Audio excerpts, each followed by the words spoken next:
Hi there, it's Grandma and it's story time. I'm going to do something a little bit different. I decided that this week, maybe like for about 5, 7, maybe 10 days, I'm going to read a Dr. Seuss book just because they're great and they're fun. Some of them you may have heard before, I'm sure you have. They're old favorites, but I have some that you may not have heard and you might like them.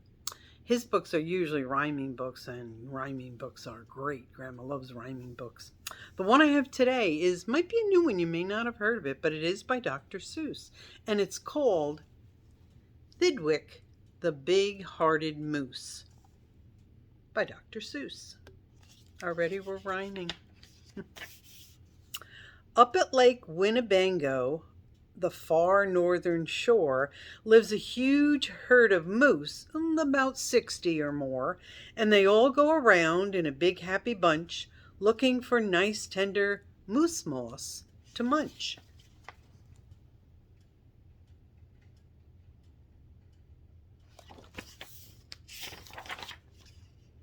Up at Lake Winnebago, one day they were munching, just strolling along and enjoying their munching, for the moose moss that day was especially fine, when it happened that Thidwick, the last moose in line, saw a bingle bug sitting.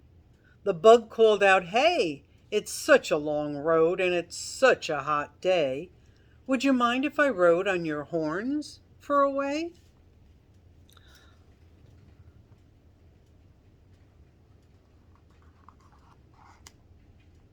"Of course not," smiled Thidwick, the big-hearted moose. "I'm happy my antlers can be of some use. There's room there to spare, and I'm happy to share. Be my guest, and I hope that you're comfortable there." So the Binglebee picked out a nice easy seat, and the moose went on looking for moose moss to eat.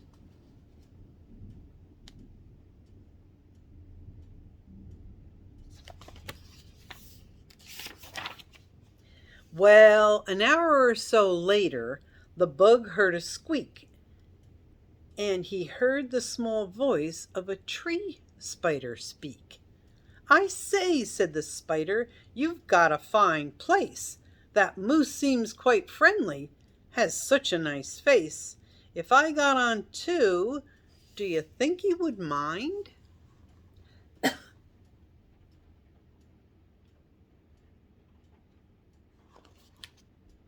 "Hop aboard," laughed the bug, "and I think that you'll find that the moose won't object.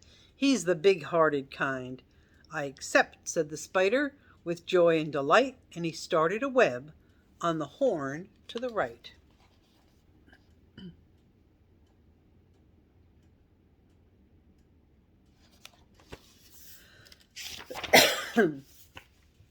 While the spider was spinning, he heard a gay song, and a fresh little zin-a-zoo bird came along. He stopped, and he stared, and he chirped, "Well, well, well! What a smart place to build! What a great place to dwell! I've been living on trees ever since I was born, but here's something new. Why not live on a horn? If there's room there for two, then there's room there for three. There's plenty of room," laughed the bug, "and it's free." Thidwick stopped walking. What was all that talking? These guests had caught Thidwick the moose unawares. "Hey!" he called out, "what goes on there upstairs?"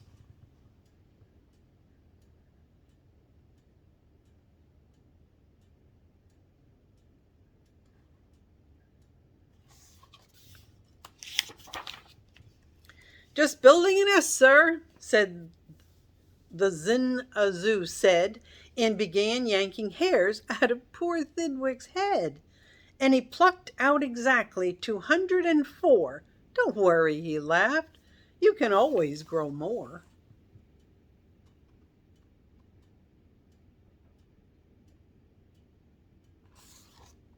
Then he dozed off to sleep in his fine moose hair nest.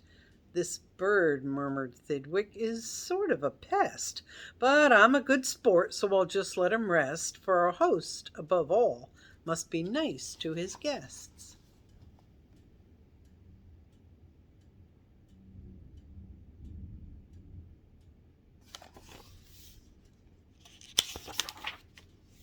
Besides, now it's getting quite late in the day, and surely tomorrow they'll all go away. But alas, the next morning the sun's early light brought to Thidwick's sad eyes a most unwelcome sight. "Meet my wife," said the bird. "I was married last night. And perhaps, by the way, I should mention to you that her uncle is coming to live with us too. You're a very fine host, so I knew you'd be willing."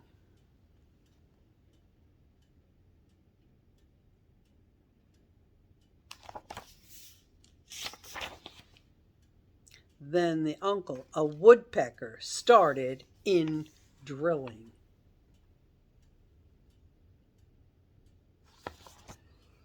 All Thedwick's friends shouted, "Get rid of those pests!" "I would, but I can't," sobbed poor Thidwick. "They're guests." "Guests indeed," his friends answered, and all of them frowned. "If those are your guests, we don't want you around. You can't stay with us, 'cause you're just not our sort." And they all turned their backs and walked off with a snort.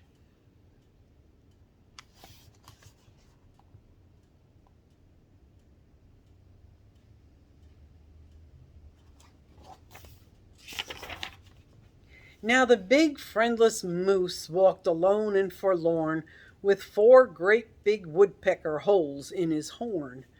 "What holes?" whispered Herman, a squirrel who'd spied him. "What holes to hide nuts in? Mind if I tried 'em?"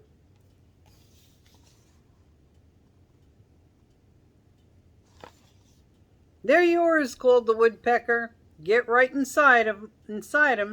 This big-hearted moose runs a public hotel.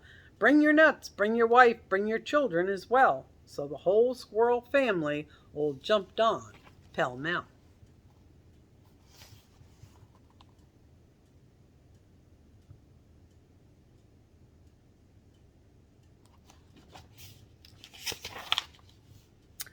And the very next thing the poor animal knew, a bobcat and turtle were living there too. Now, what was the big-hearted moose going to do?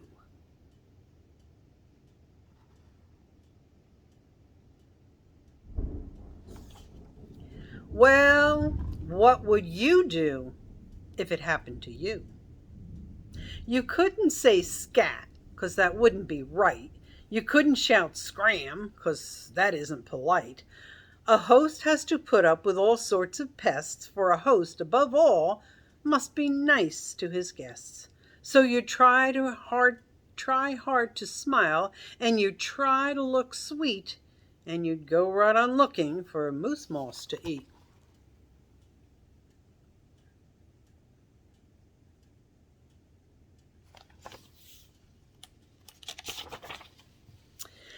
But now it was winter, and that wasn't easy, for moose moss gets scarce when the weather gets freezy. The food was soon gone on the cold northern shore of Lake Winnebago. There was just no more. And all Thidwick's friends swam away in a bunch to the south of the lake, where there's moose moss to munch. He watched the herd leaving, and then Thidwick knew he'd starve if he stayed here. He'd have to go too.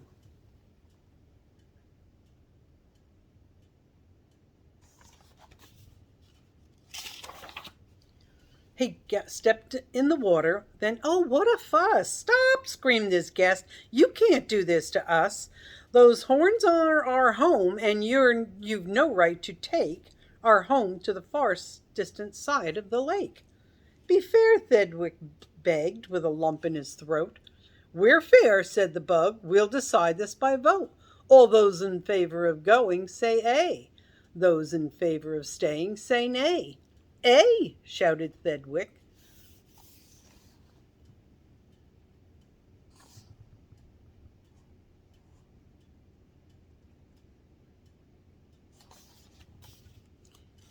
But when he was done, "Nay!" they all yelled. He had lost 11-1. "We win!" screamed the guests, "by a very large score," and poor starving Thedwick climbed back on the shore. Then do you know what those pests did? They asked in some more.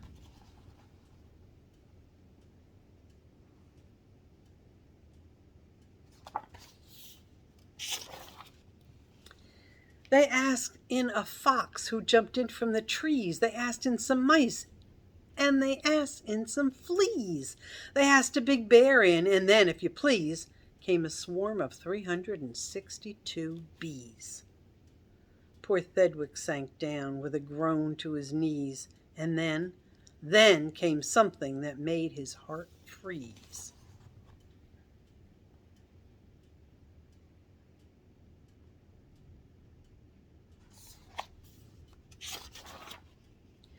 Bullets came zinging right past Thedwick's face. Guns were bang-binging all over the place. "Get that moose! Get that moose!" Thedwick heard with a voice call. "Fire again and again, and shoot straight, one and all. We must get his head for the Harvard Club wall."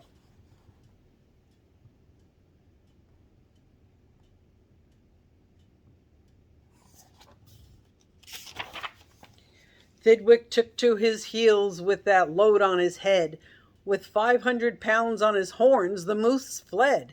He could have run faster without all those pests, but a host above all must be nice to his guests.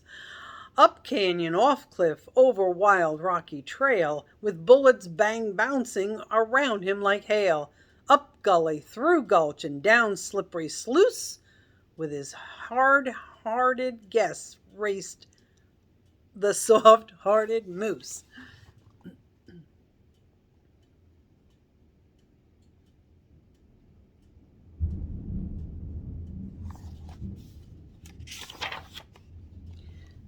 Then finally they had him.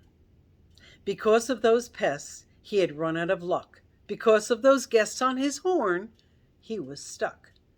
He gasped, he felt faint, and the whole world grew fuzzy. Thedwick was finished completely. Or was he?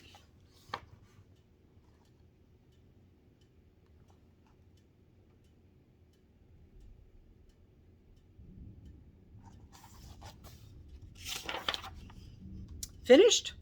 Not Thedwick. Decidedly not. It's true he was in a most terrible spot, but now he remembered a thing he'd forgot, a wonderful something that happens each year to the horns of all moose and the horns of all deer. Today was the day, Thedwick happened to know.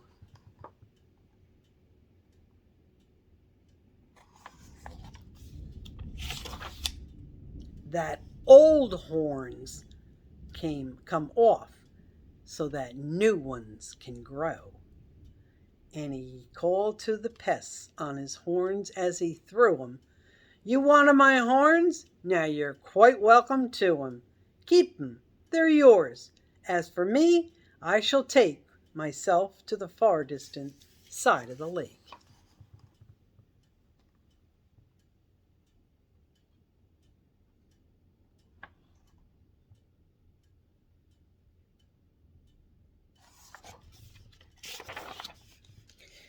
And he swam Winnebago and found his old bunch, and arrived just in time for a wonderful lunch at the south of the lake, where there's moose moss to munch.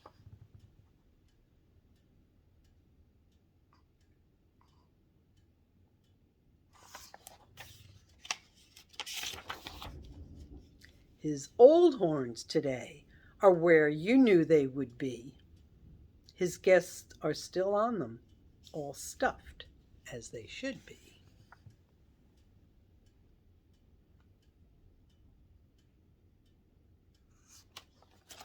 The end. So there's a story about Thedwick, the big-hearted moose, and our first of Dr. Seuss's books. Hope you like the story. Grandma loves you.